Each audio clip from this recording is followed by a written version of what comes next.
crois que c'est juste du désir? Et si c'était ton âme qui appelait à l'aide? Tu t'es dit que ce n'était que du plaisir, un moment, une pulsion, rien de plus. Mais alors, pourquoi ce vide persiste? Pourquoi le silence qui suit est plus dur à supporter que l'extase elle-même? Il y a ce moment, juste après, où tout s'arrête. Tu restes figé, ni comblé, ni fort, juste silencieux. Comme si une partie de toi avait été arrachée sans que tu comprennes ce que c'était. Elle est là, couchée à tes côtés. Mais toi, tu es ailleurs, très loin. Tu souris, tu fais semblant, tu hoches la tête, et pourtant quelque chose en toi hurle. Une douleur sourde, comme si tu avais offert quelque chose de sacré pour ne rien recevoir en retour. Tu croyais courir après le plaisir. Mais si en réalité tu poursuivais quelque chose de bien plus profond? Et si cette attraction n'était pas du tout ce que tu pensais? Carl Jung disait que le sexe n'est pas qu'un acte physique. C'est un rituel, un passage entre ton ego et ton inconscient.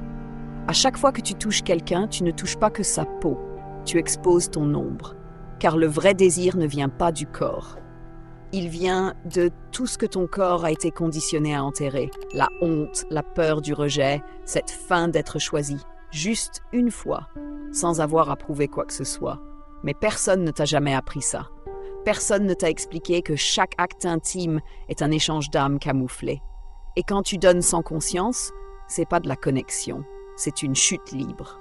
Ce n'est pas juste du sexe, c'est tout ce que tu offres sans savoir ce que tu perds.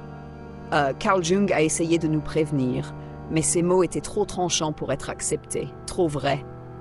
Maintenant que tu es ici, que tu entends ça, tu ne pourras plus l'ignorer.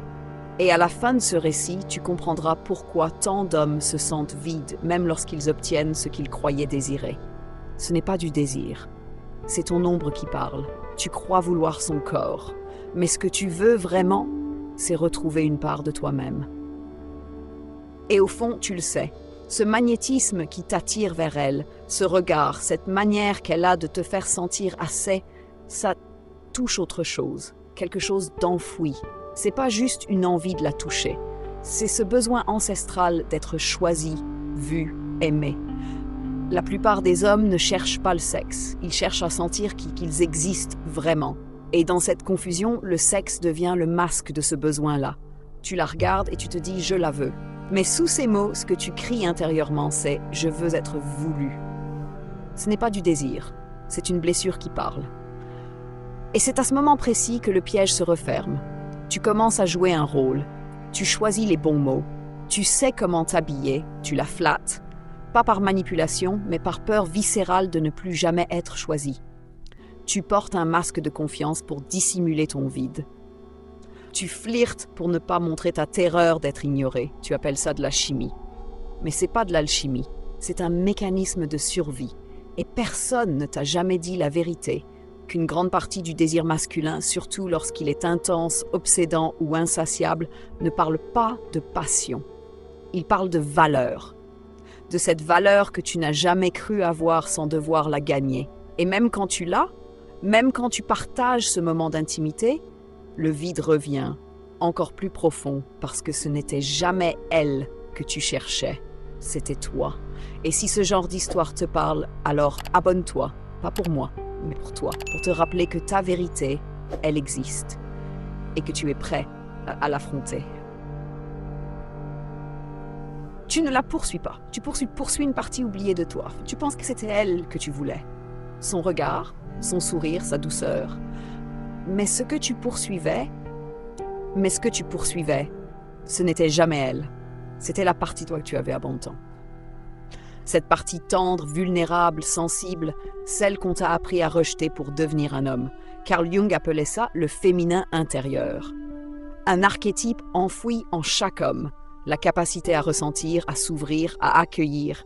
Mais cette douceur, tu l'as enterrée. Et un jour, tu croises une femme qui, sans le savoir, porte ce que tu as nié en toi-même. Ce n'est pas elle que tu aimes, c'est ta propre tendresse oubliée que ton inconscient projette sur sa voix, son visage, sa chaleur. Et voilà comment le piège se tend. Tu ne la vois plus comme une personne. Tu la vois comme une porte de sortie, une guérison potentielle, une déesse déguisée en femme. Elle devient le remède à un vide dont tu ne connais pas la source. Et quand elle ne peut pas remplir ce rôle, tu te sens trahi.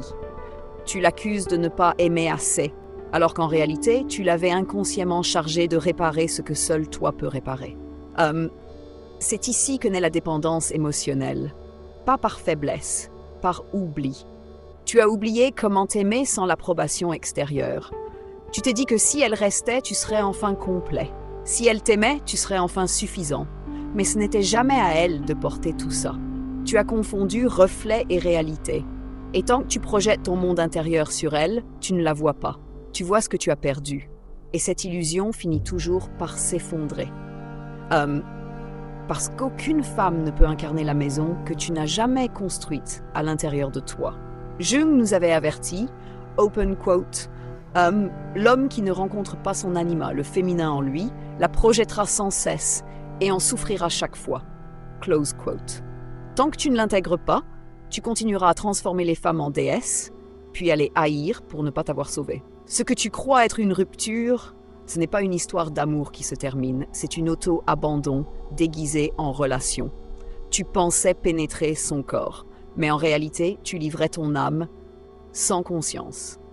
Personne ne t'a dit que le sexe, le vrai, n'est pas une pulsion. C'est un rite sacré, une offrande invisible, une porte d'accès entre le visible et l'inconscient. Et chaque fois que tu l'ouvres sans conscience, sans présence, sans discernement, tu laisses une partie de toi derrière. C'est pas simplement deux corps, c'est deux histoires, deux passés, deux lignées familiales qui se fusionnent sans mots, deux douleurs ancestrales qui s'échangent. Et tout ça pendant que tu penses juste prendre du plaisir. Jung disait, open quote, le corps n'est pas une machine, c'est un oracle, close quote. Il parle. Il crie même, il révèle tout ce que tu n'as jamais osé affronter. Et le sexe, c'est la scène la plus brute, la plus nue de cette vérité inconsciente. Tu peux simuler des mots, tu peux mentir avec un sourire, mais ton corps, lui, ne ment jamais.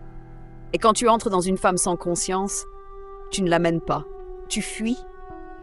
Tu essaies de remplir un silence intérieur que tu n'as jamais osé écouter, mais ce silence te rattrape. Pas brutalement, subtilement. Tu ressors vidé, perdu, sans clarté. Tu ne comprends pas. Tu t'imagines que c'est le moment qui est raté. Mais ce n'est pas le moment, c'est ce que tu y as laissé.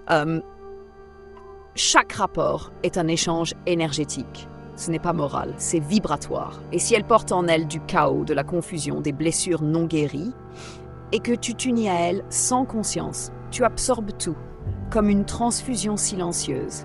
Et soudain, tu es épuisé. Mais tu ne peux pas l'expliquer. C'est pas de l'amour. C'est une confusion sacrée que tu as appelée culture de l'instant. Mais en réalité, tu étais en train de profaner un rituel sans même le savoir. Tu crois donner ton corps, mais tu offres ton essence, ton identité, et à force, tu ne sais plus ce qui t'appartient et ce que tu as absorbé des autres. Ta clarté disparaît, ta direction s'efface, tu ne te sens plus homme, tu te sens comme un masque vide de sens. Et si tu ressens tout ça, ce n'est pas la honte que tu dois éprouver, c'est la prise de conscience. Tu n'es pas brisé. Ce n'était jamais du désir, c'était un appel à l'intérieur, un cri silencieux. Elle est partie, ou peut-être qu'elle est restée, mais le résultat est le même. Un vide sourd t'envahit. Pas de paix, pas de réconfort. Juste ce silence, épais, presque sacré, mais pas dans le bon sens.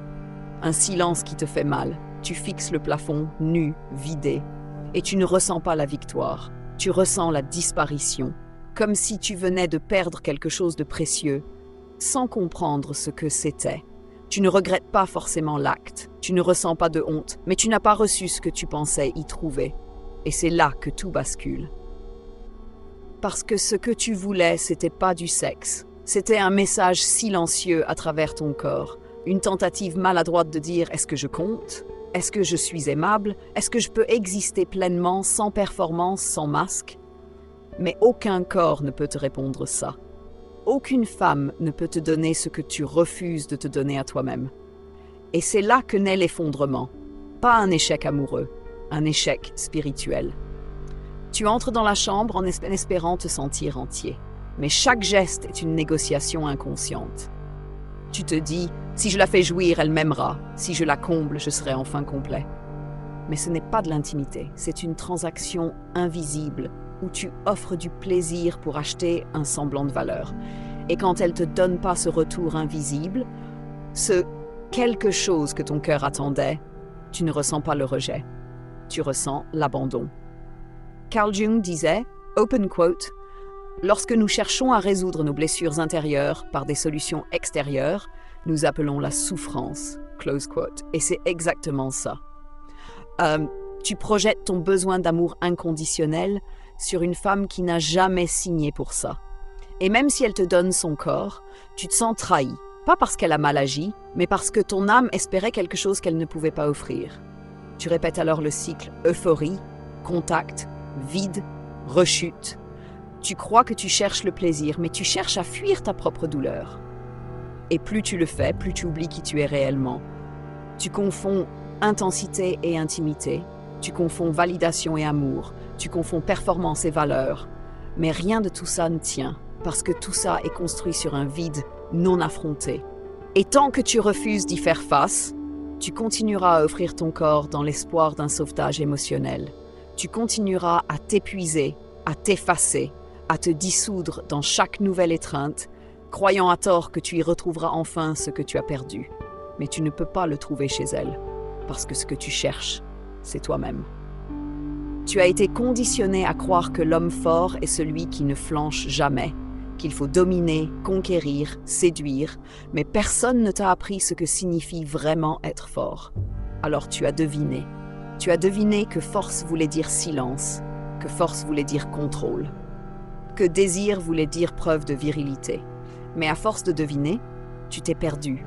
Aujourd'hui, tu joues ton rôle à la perfection, sûr de toi, désirable, compétent. Mais à l'intérieur, tu es épuisé, pas seulement dans ton corps, dans ton âme. C'est la douleur cachée de millions d'hommes. À force de vouloir prouver qu'ils sont des hommes, ils se déconnectent de ce qui les rendait profondément humains. Jung l'avait vu bien avant nous. Il savait que quand le masculin se coupe de la conscience, il commence à pourrir de l'intérieur. Tu cours après le sexe, le statut, l'attention, mais plus tu obtiens, plus tu te sens vide. Parce que la vraie masculinité ne se prouve pas. Elle se présente, elle se pose, en silence, en vérité, sans masque. Mais pour ça, il faut avoir le courage de regarder ce que tu caches. Ce que tu ne rends pas conscient te dirigera toute ta vie, et tu l'appelleras destin. Et le temps passe. Ton ombre continue d'écrire ton histoire, pendant que tu te demandes pourquoi ta force te détruit de l'intérieur. Mais il y a un autre chemin. Tu peux arrêter de courir, tu peux arrêter de séduire pour mériter, tu peux revenir à toi. Carl Jung ne prônait pas la perfection, il prônait la complétude. Et la complétude, c'est pas être sans faille, c'est intégrer toutes tes parties, même celles que tu as rejetées, même ta douceur, ton besoin d'être tenu sans devoir conquérir, ta fragilité, parce que la masculinité consciente ne rejette pas le féminin, elle l'accueille. Et quand un homme ose ça, il ne cherche plus, il ne prouve plus, il est. Et là, l'intimité réelle commence. Pas quand tu la séduis, mais quand tu te présentes, nu, authentique, sans armure. Et elle sentira que tu ne la touches pas pour combler un vide, mais parce que ton énergie est déjà pleine, parce que tu n'essaies plus d'extraire de la valeur. Tu exprimes ton âme, ça c'est le désir sacré, pas celui qui supplie, celui qui invite, pas celui qui s'effondre, celui qui ancre. Tu ne courras plus après les femmes pour combler un vide, tu te souviendras que ton désir est sacré, ta présence est rare et que tout le monde n'y a pas droit. C'est ça la vraie liberté, la vraie masculinité et la vraie puissance intérieure.